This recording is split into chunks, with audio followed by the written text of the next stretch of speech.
40년 전 인구 73만의 이 도시로 보내진 2만 명의 계엄군에게는 1인당 420발의 실탄과 2발의 수류탄이 지급됐습니다. 복도에게 알립니다.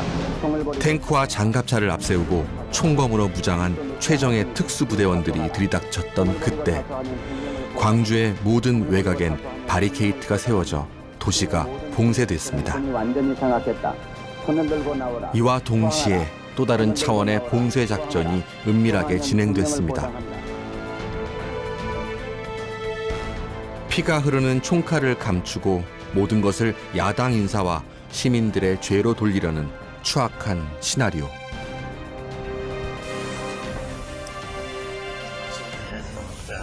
전두환은 대통령이 된 지 석 달 후 일본 NHK 방송과의 인터뷰에서 광주 학살의 책임을 야당 정치인과 시민들에게 돌렸습니다. 김대중 씨와 나와의 관계는 어떤 정치적으로 라이벌 이런 관계가 전혀 없는 분이고 또 그 사람은 내가 만나보지도 못한 사람이고 그 사람에 대한 나하고는 관계를 연결시키면 안 될 것이다. 그 사람은 이번에 폭력에 의해서 정권을 잡으려고 했는 그것이 죄고 또 그 사람으로 인해서 우리 한국의 많은 사람이 희생이 됐다. 이래서 이것은 법에 의해서 정당한 재판은 불가피한 거 아니냐.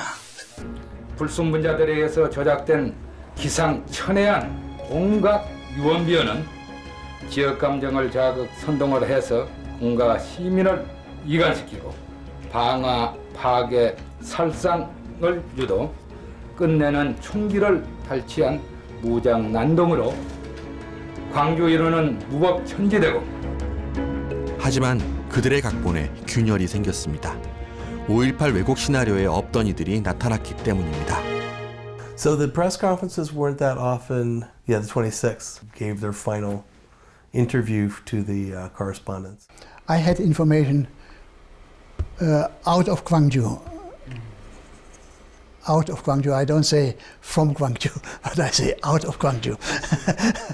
このポスター作ったのはドイツで作った。それでアムネスティを通じて世界中に。 진실을 비틀려는 자들에 맞서 진실의 편에 섰던 사람들. 그 어떤 명예도 이름도 남김없이 진실의 전파자가 되었던 사람들. 40년이 지난 지금 그들은 어떻게 살아가고 있는지 그 삶을 추적했습니다.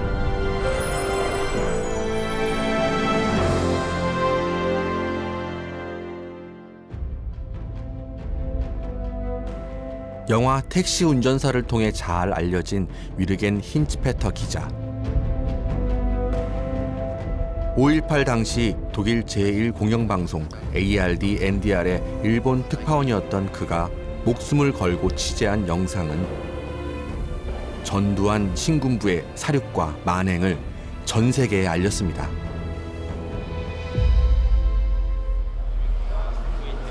그런데 힌츠페터 기자는 그때 어떻게 광주에 오게 됐을까?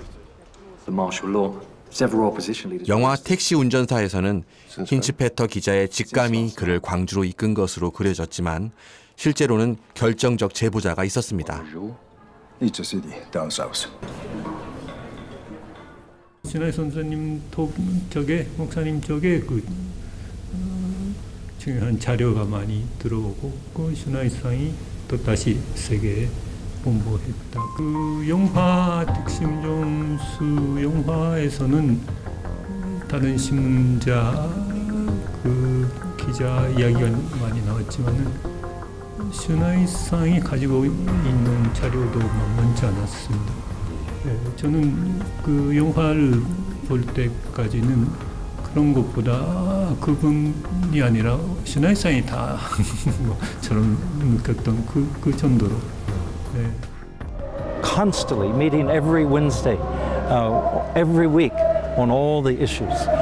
Paul Schneis was a core member. He was always very modest behind the scenes, but he knew exactly what was going on. 한국 민주화 운동의 숨은 조력자이자 힌츠페터 기자의 결정적 제보자인 폴 슈나이스 목사.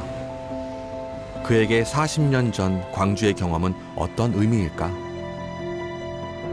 궁금증을 안고 은퇴 후 독일 하이델베르크에 살고 있는 그를 만나러 갔습니다. 올해 86세, 은발이 된 인권운동가는 광주에서 온 취재진을 반갑게 맞아줬습니다. 그의 서재에는 아직도 5.18과 한국 민주화운동 관련 자료들로 가득했습니다. 40년 전 광주는 그의 인생에 무엇이었을까요? To me and my whole family, our life changed through Gwangju event. We got really new understanding of humanity, of violence, how to reject violence and all these things, military. There is no peace without justice. 평화의 전제 조건이 정의라고 말하는 슈나이스 목사. 대체 어떤 삶을 살았기에 그는 이토록 많은 한국 민주화 운동 관련 자료들을 가지고 있는 걸까요? 함석헌 선생님도 나오고 안재영 목사 우리 만났던 이소선 어머니 계시네. 이소선 어머니가 그 전태일 열사 어머니시니까. 슈나이스 목사의 삶을 따라가다 보면 한국은 물론 동아시아 민주화 운동사가 보일 것만 같습니다. Then this event happened and they were arrested, taken to prison, An Byung-moo and those, Kim Dae-jung and so on. And this made big noise in Germany. I helped that. That was hard, and again on Friday I went there.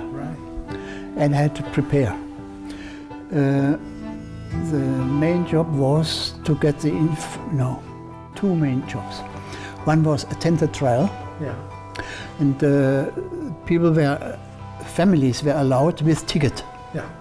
And the family gave me a ticket. I see. Otherwise, I couldn't have attended.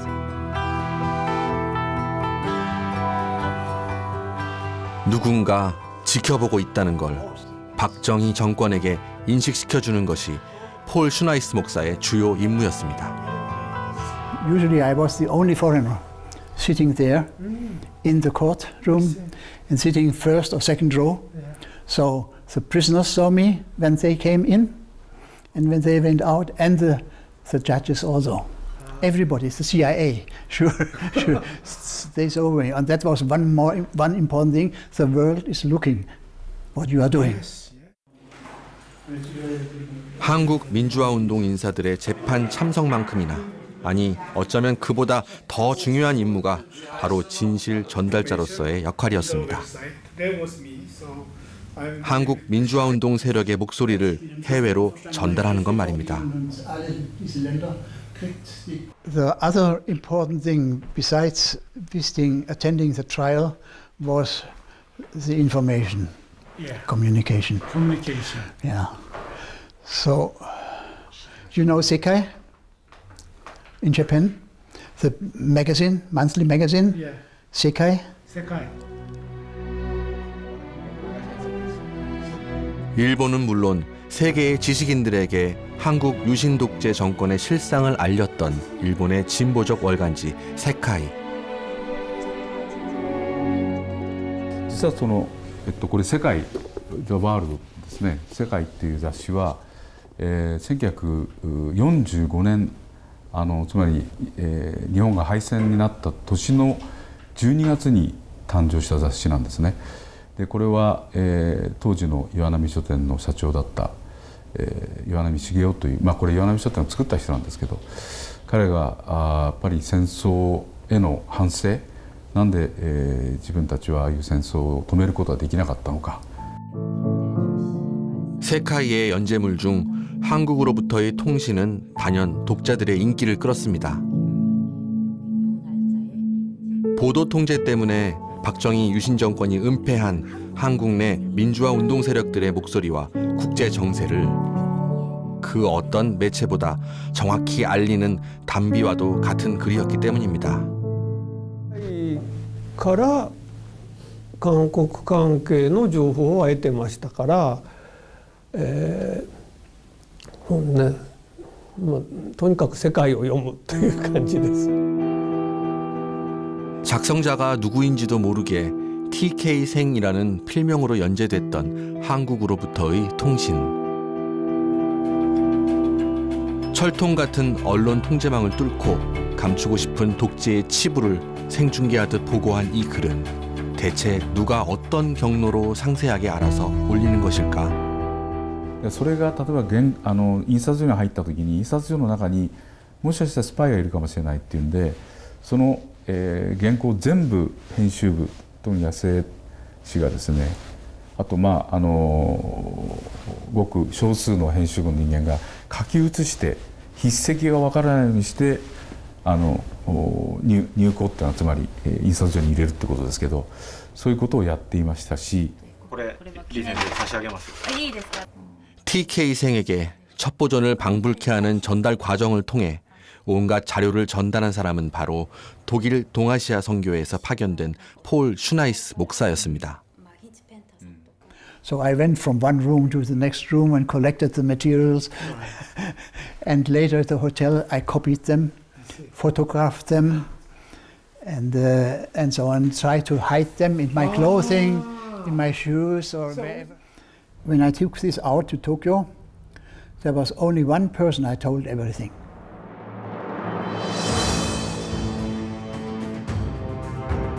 TK생. 이 암호명 같은 필자를 찾는데 유신 정권은 혈안이 됐습니다. 색출 작업의 책임자는 당시 중앙정보부 대공수사국 김기춘 국장. TK생의 정체를 밝혀내는 데 실패한 그는 결국 학원 침투 북괴 간첩단이라는 간첩 조작 사건을 터뜨립니다.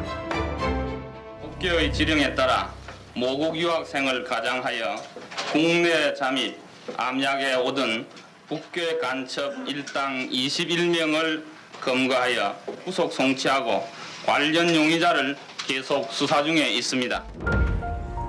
TK생은 찾아내지 못했지만 그에게 정보를 전달한 존재가 폴 슈나이스 목사인 것을 알게 된 유신 정권은 결국 슈나이스 목사를 강제 출국시킵니다. 하지만 슈나이스 목사는 가족과도 생이별한 채 도쿄에서 한국의 민주화 운동을 지원했습니다.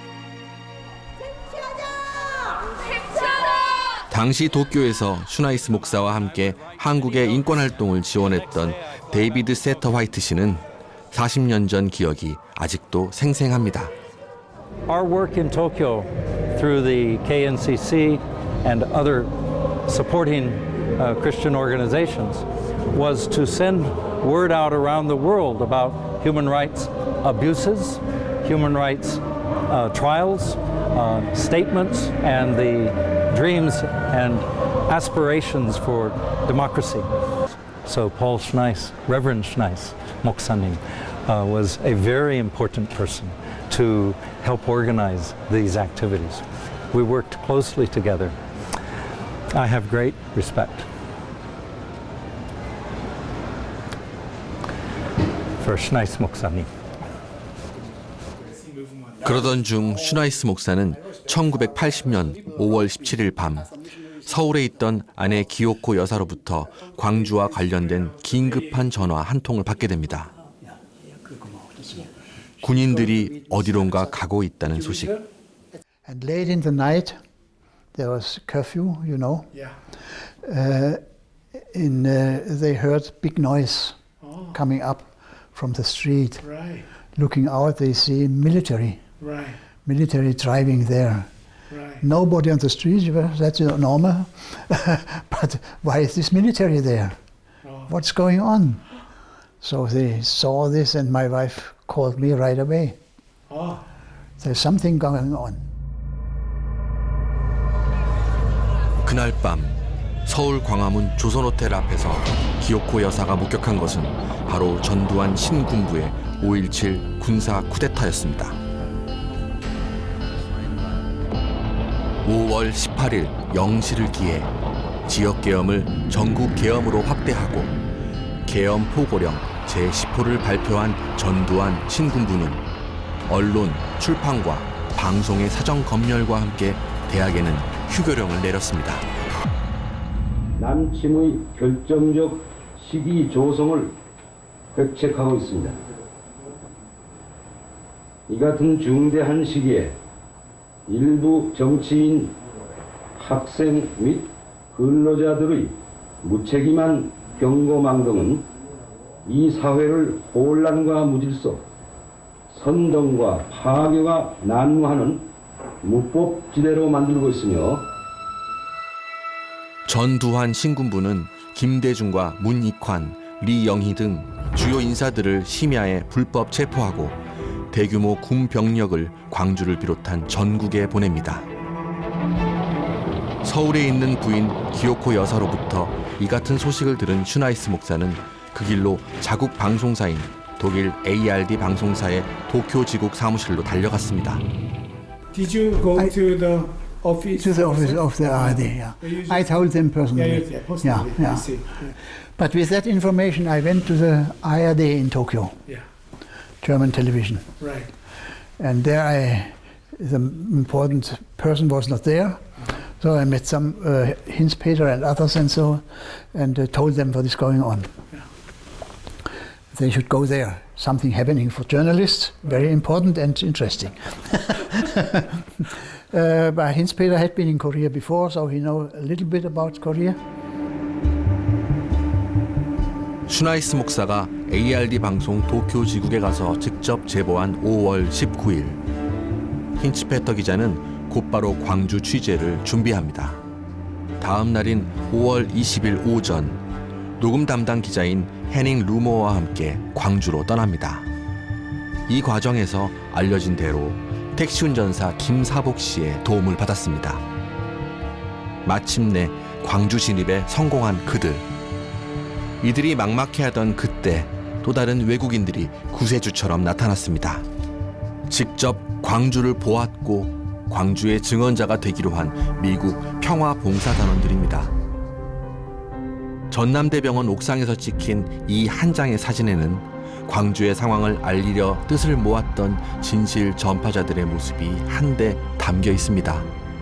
사진 속 왼편 두 사람은 힌츠페터 기자와 해닝 루머 기자, 그리고 오른편 네 사람은 미 평화봉사단원인 주디 체인벌린, 팀 완버그, 폴 코트라이트와 데이비드 돌린저였습니다. 1961년 존 F 케네디 대통령이 출범시킨 평화봉사단. 그들은 광주 전남 일원에서 의료와 교육 봉사를 해왔습니다. 그중 한 명인 폴 코트라이트 씨 역시 전남 나주에서 의료 봉사를 하던 중 광주의 참상을 목격했습니다. So I rode my bicycle up between Nampyeong and Gwangju, and as I'm nearing the uphill, I saw the soldiers. They were in the bushes. But probably because I was a foreigner and I had a mustache, I looked different. So they, I'm guessing, didn't know what to do with me. I did not stop. I kept going. I did not. So when I got to the other side, then I saw a number of buses and cars that were full of bullets. And that was very terrifying to realize what had happened and who had been killed there. My feeling throughout it was how could soldiers kill their own people? That's my overriding feeling, was how could this happen? It is something that is almost incomprehensible. 무장 군인이 자국민을 향해 총칼을 휘두르는 상황. 하지만 눈앞의 상황보다 더 소름 끼치는 일은 이 모든 일이 철저히 감춰지고 있다는 사실이었습니다. I had tried to leave Gwangju. The stories about Gwangju on the news were not correct. I could not leave. They would not let me go. Particularly when Terry Anderson and Robin Moyer when they arrived in Gwangju. It was the day I tried to leave but failed. And so my friends, my Peace Corps friends said, the two reporters have come.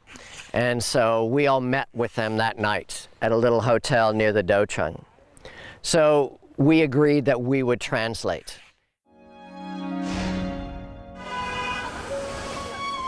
외신 기자들에게 광주의 진실을 통역한 평화봉사단원은 폴 코트라이트 씨뿐만이 아니었습니다.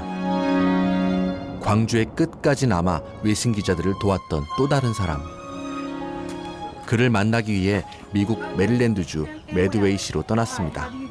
취재진을 반갑게 맞아주는 데이비드 돌린저 씨가 바로 그 주인공입니다. 미국 모 제약회사의 부사장인 돌린저 씨는 의료봉사를 위해 1978년부터 전남 영암에 머물고 있었습니다. Do you like makgeolli? Oh God, That's best. makgeolli is the best. I love makgeolli.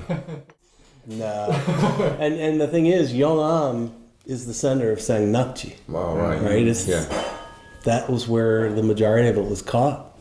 So first day I was in Yeonam, when I first arrived, I was taken out and fed Sangnakji. 막걸리와 산낙지를 좋아한다는 그의 말에서 한국에 대한 애정이 가득 느껴집니다.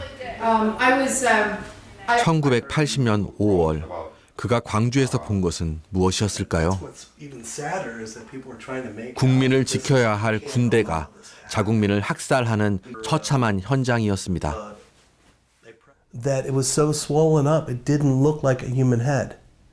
The eyes would almost be completely closed. Parts of the teeth would be in places where they shouldn't be. I mean, it's hard to truly explain.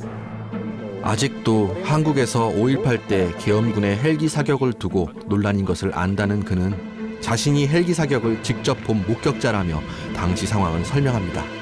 So when I actually came back in on the 21st, I saw them, as we talked about before, shooting from helicopters, saw them shooting down Kumnalro if people would stick their heads out from the alleyways. In fact, at one point I was grabbed and dragged back because I was starting to go out and see if I look down Kumnalro towards the provincial office buildings, and a bunch of young people grabbed me and were like, "Are you crazy? They'll shoot you if you stick your head out there." 전두환은 자신의 회고록에서 5.18 때 헬기 사격을 증언한 고 조비오 신부를 파렴치한 거짓말쟁이라고 비난해 광주에서 재판을 받고 있습니다. 발포 명령 부인합니까? 예리해. 광주 시민들한테 사과할 생각 없으세요? 사과할 생각 없으십니까? 광주 시민에게 사과하실 생각 없으세요?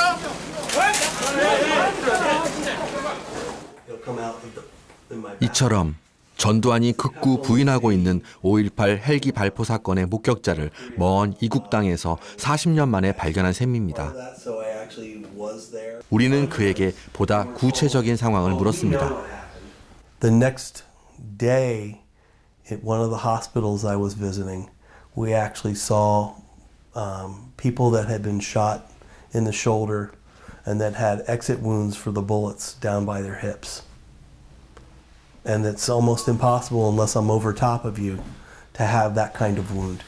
So I almost have to be on top of you and looking straight down at you to have a wound enter here and exit here. If I'm on a building, there's always an angle. So it'll hit here and it'll come back, it'll come out in my back.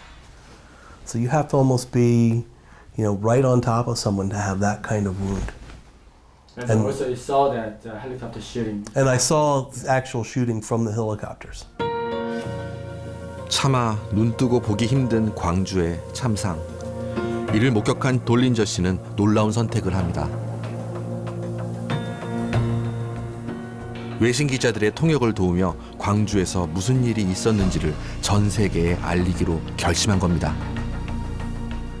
And we knew that any foreign correspondents coming in would either have a Korean that was translating for them that probably worked for the KCIA, and so that they wouldn't get proper translation. or if they were by themselves, no one could help them. So one of the things we wanted to do was actually try to help the foreign journalists and make sure they were getting the truth of what was going on. 당시 통역을 맡았다는 그에게 한 가지 궁금증이 생겼습니다. 외신 기자들을 통역한 외국인들은 여러 명 있었지만 1980년 5월 26일 항쟁 지도부의 마지막 외신 기자회견을 누가 통역했는지는 지금껏 베일에 가려져 있었기 때문입니다.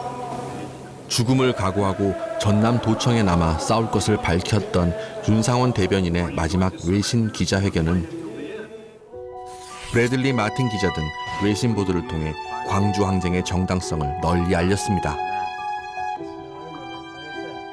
혹시 그가 윤상원 대변인을 통역한 것일까?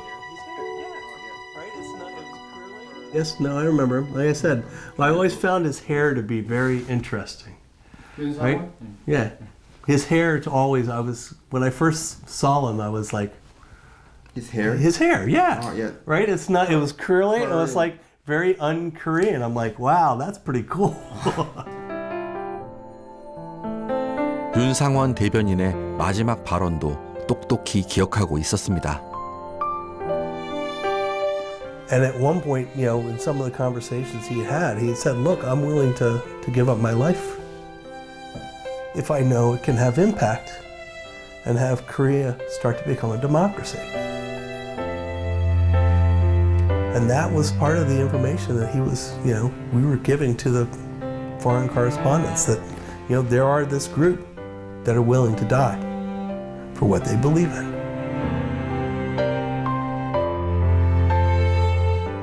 운명처럼 광주에 와서 광주 시민들의 용기를 접하고 자신의 생각과 삶을 바꿨다는 돌린저 씨. 미국에서 태어났지만 자신을 인간으로 다시 태어나게 해준 곳은 광주라며 울먹입니다.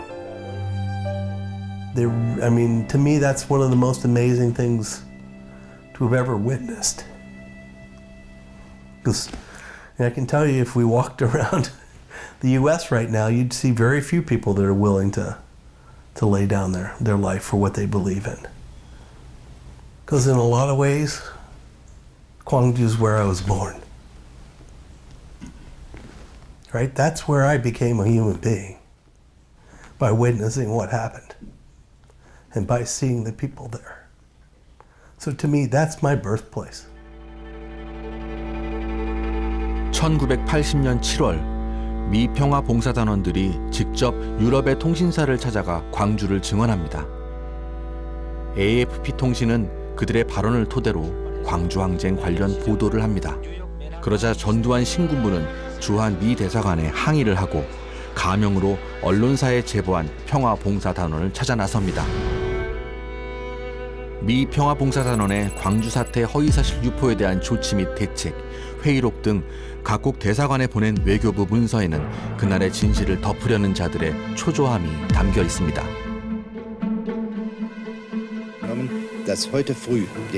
광주에서 외신 기자들과 평화봉사단원들이 외부로 광주 알리기에 안간힘을 쓰던 그때 일본에서도 광주 소식이 터져나왔습니다. 세카이지에 글을 연재하던 TK생이 8월호에 실리는 한국으로부터의 통신 연재물에서 5.18의 생생한 현장과 전두환 신군부의 만행을 폭로한 겁니다. TK생에게 정보를 모아준 이는 한국기독교교회협의회 인권위원회의 윤수경 간사였습니다. 외국인이 웃으면서 들어오나 외국인 아닐 때도 있어요. 외국인 아닐 때도 있는데 종로 기독교회관에 기독교가 내 사무실로 들어와요. 그냥 들어와서 그냥 웃으면서 7층에서 왔어요. 그러든가 뭐라고 한마디 얹으리만 하면은 그 이상은 안 물어요. 당신이 누구냐 어디서 왔냐도 물을 필요 없어. 그땐 물을 수도 없고 물어서는 안 돼요. 그러면은 무조건 자료를 줬어요. 광주 자료를? 네. 광주를 탈출한 이들은 서울 기독교회관을 찾아가 윤수경 간사에게 충격적인 소식을 잇따라 전달했습니다. 그거는 광주야 난리 났다는 거예요. 그래서 왜요? 나는 그랬어요. 그렇게까지는 몰랐어요. 왜요? 그랬더니 사람이 막 죽어나가요. 막 이러는 거예요. 그러면서 그 얘기를 사는데 나는 그 사람을 조금 이렇게 의아하게 봤어요. 이 사람이 약간 정신이 이상한 게 아닌가? 사람들로부터 도저히 믿을 수 없는 소식을 들은 윤수경 간사는 직접 확인하기 위해 80년 6월 10일 광주로 내려갔습니다. YWCA를 갔어요. 갔는데 YWCA가 그때 나중에 근거지였잖아요. 거기서 죽은 시체를 끌어냈어요. 끌어냈다고 하면서 이제 총자국이 막 있고 보이는데 이거 그러면서 이러는 거예요. 어쩌면 이렇게 끌려나간 자국이 그대로 있는데 피 자국은 지워지는데 기름 자국은 안 지워지는 거예요. 이렇듯 직접 수집한 자료와 사람들의 증언은 기독교 회관에 들렀던 선교사와 외국인들을 통해 일본의 TK생 손에 들어가게 됩니다. 전두환 신군부가 그토록 알리고 싶지 않았던 소식이었건만 광주의 진실은 이미 발생 당시부터 전 세계에 알려지고 있었습니다. 진실을 전하기 위해 국경을 넘어 하나되고 목숨을 건 수고를 해낸 이들 덕분이었습니다.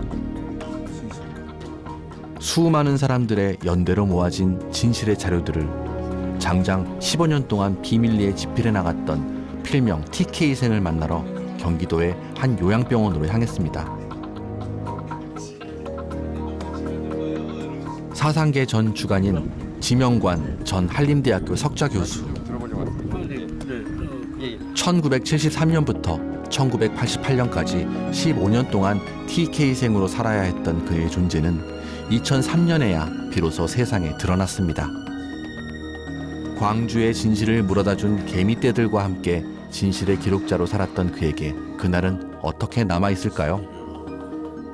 슈나이스 목사가 독일교회 선교비를 통해서 그걸 써서 일본에 있는 사람들, 그러니까 외국 사람들, 일본 사람들 그렇게 한국에 들이보내서 한국에서 정보를 가지고 나왔죠. 그 정보를 나눠서 한국에서 때 성명서가 나오든지 하면 그 카피니 전부 가져왔어요. 가져왔는데 저한테 일단 왔다가 일본의 야세 씨의 그때 그가 편집자이니까 그 세계라는 잡지의 편집자이니까 그 자기 비서를 나한테 보냈어요. 그래서 그 원고를 가지고 가서 그 다음엔 대체로 자기 자신이나 또는 자기 부인이 그 원고를 다시 썼어요. 그 필체가 나타나지 않기 위해서. 40년 전 갖은 고초를 겪으며 비밀리에 썼던 광주의 진실을 담은 원고를 다시 읽어봅니다. 1980년 5월 18일 심야 0시를 기해서 전국의 계엄령이 보고되고 다시 군부 지배하에 세상에 되고 말았다. 김대중을 비롯하여 민주화운동을 해온 사람들은 일망타진되었다. 한국 내에서조차도 광주의 일로만 축소시키려던 신군부의 계획과 달리 광주의 진실에는 세계적 연대가 가동됐습니다. 일본인 편집자는 그 시작일 뿐이었습니다. 어떤 광주의 진실, 독재 정권의 진실을 알리기 위해서 모두가 마음을 좀 모아준. 그렇죠. 그때 그 세계 여론들이 그랬어요. 동경이 할 수 있는 그 역할이라는 것이 아마 그 운동에서 굉장히 중요한 역할을 한 거죠. 말하자면 한국의 움직임을 세계에다 전달하고 우선 일본에다 전달하면서 동시에 교회적인 네트워크를 통해서 그다음에 전 세계에다 전달하고 그리고 전 세계의 지원을 국내가 알리고 그런 역할을 동경이 해야 되는 때였었죠.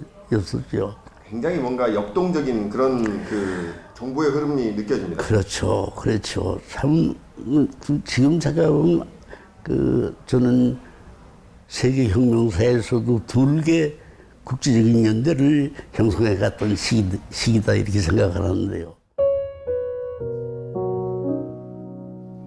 TK생 지명관 교수에게 40년 전 광주를 위해 일본에서 의기투합했던 슈나이스 목사의 안부를 전했습니다.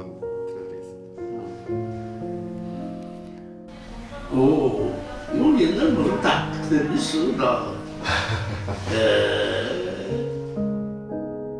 독일 교회 대표로 와 있었어요. 그러니까 자연히 저하고 만나게 됐죠. 그러면서 말하자면 뭐라고 할까요? 그 독일을 통해서 또 독일을 통해서 그다음에 그 주네브에 있는 WCC를 통해서 전 세계 교회에 퍼지가하는 역할을 슈나이스 목사가 한 거죠. 일본에서 광주를 알리기 위해 합심했던 TK생 지명광 교수는 혹시 이 사람도 알지 않을까요? 광주를 알리기 위해 애썼던 한 일본인 예술가의 영상을 보여줬습니다. 아니나 다를까 반가움의 탄성이 터져나옵니다. 이 파란 많은 사람이지 만주태성이고 맞습니다. 그 많은 운동했어요. 저. 自由公衆愛する者を殺された悲しみが怒りが生み出した町自由公衆生死をかけた戦いが生み出した町誰もが自由な町 1981년 일본에서는 자유광주라는 제목의 영상물이 제작됩니다. 광주 학살 당시의 참상이 담긴 이 비디오는 일본인들 사이에 회자되며 대학가와 지식인 사회에 큰 충격을 던졌습니다. 당시 출판사 직원이었던 도시히로 호테이 와세다 대학 교수에게도 자유광주를 통해 접한 광주의 소식은 큰 충격이었습니다. 상영실행위원회 같은 이름으로 어딘가가 한 것 같습니다. 네, 그걸 봤습니다. 저도. 그런 것들을 하면은 많은 사람들이 오곤 했어요. 예.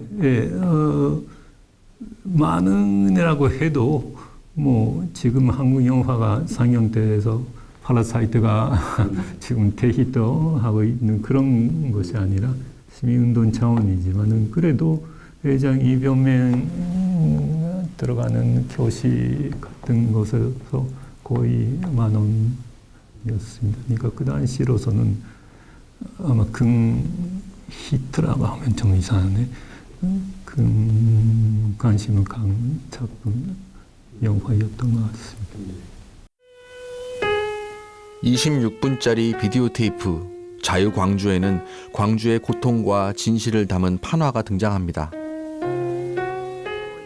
괴물로 변해버린 계엄군,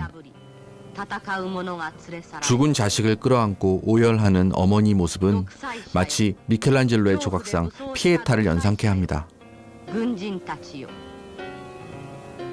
한글로 쓰여진 글씨들이 들어간 이 작품들은 일본인 화가 도미야마 다에코 씨의 쓰러진 사람들을 위한 기도 연작이었습니다. 작품을 만든 때를 보니 1980년 5.18 직후. 도미야마 작가는 어떻게 실시간으로 광주의 상황을 정확히 꿰뚫어보고 있었을까? 올해 100세인 도미야마 작가는 40년 전 5.18 소식을 처음 접한 그때를 정확히 기억하고 있었습니다. 渋谷でね、私たち女たちの会議で会議やってたので、人を集めて、そこへニュースがドカーンときた。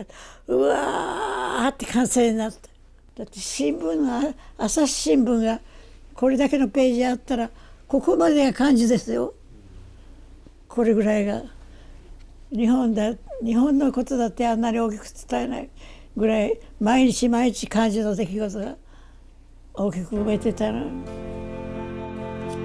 젊은 시절부터 일본군 성노예 문제와 식민지 강제 노역에 관한 작품 활동을 해왔을 뿐 아니라 김지아 석방 등 한국 민주화 세력과 연대해온 도미야마 작가. 광주의 소식을 접하고 곧바로 한 달을 매달려 판화 작품을 완성해냅니다. 판화 작업에 그치지 않고 지인들과 협력해 자유광주 영상을 만들어내기에 이른 겁니다. 진보적 성향의 음악가 다카하시 유지 씨도 이 집단 지성의 대열에 기꺼이 힘을 보탰습니다. 最後のところで、子供の歌が出てくるんですね。せやせやっていう。でせやせやは子供の歌で、それでなんていうの、トンハクトンの時の子供の歌なんですね。 도미야마 선생의 작품들은 슈나이스 목사에 의해 독일로 건너갔고 유럽과 미주 지역에서 광주를 알리는 하나의 국제적인 시그널로 사용됐습니다. シュナイスさんが日本に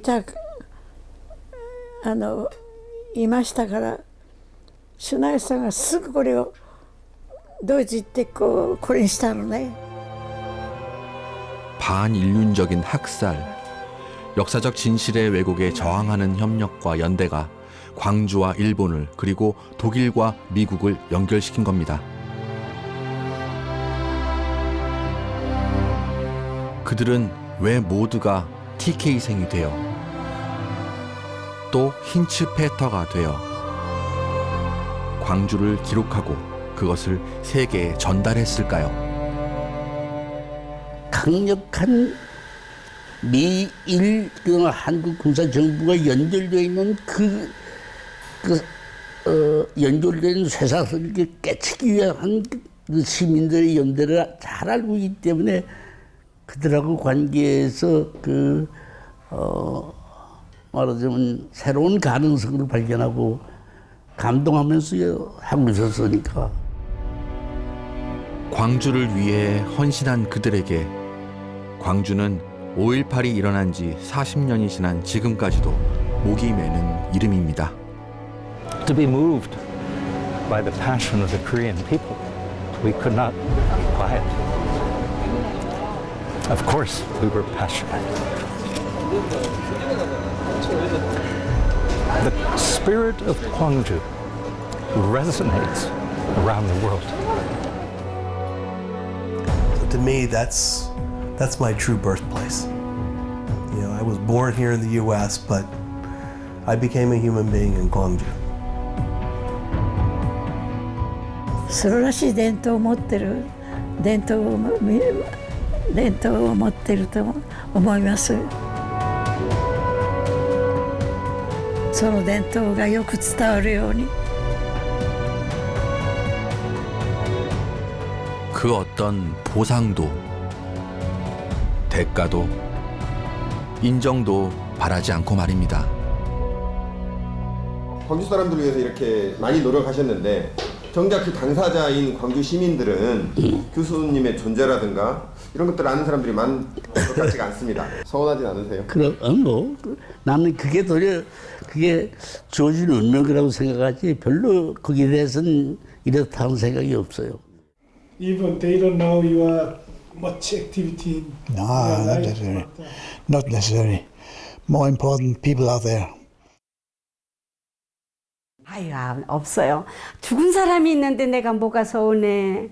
그렇게 많은 사람이 죽었는데 그런 일 없어요. And I wish I'd had the knowledge I have now and the conviction that I have now back then. Because I think I could have done a lot more. And that's something I carry with me, is that I should have done a lot more.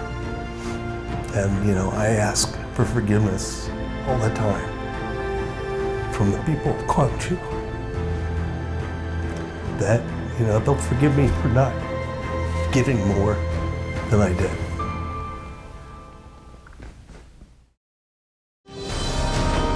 올라오면서 지방에서 선정 활동과 하면은 집회를 하고. 정말 진짜로 울면서 이제 그렇게 저희들이 한 거예요.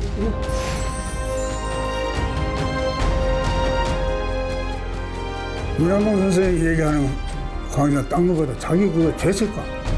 자기가 죽지 않고 살아났다고요.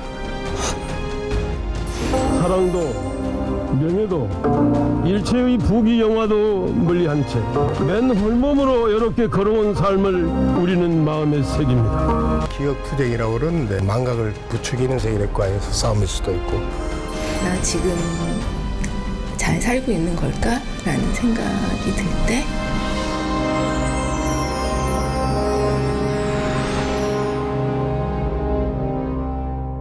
I'm privileged and honored to have been part of this movement.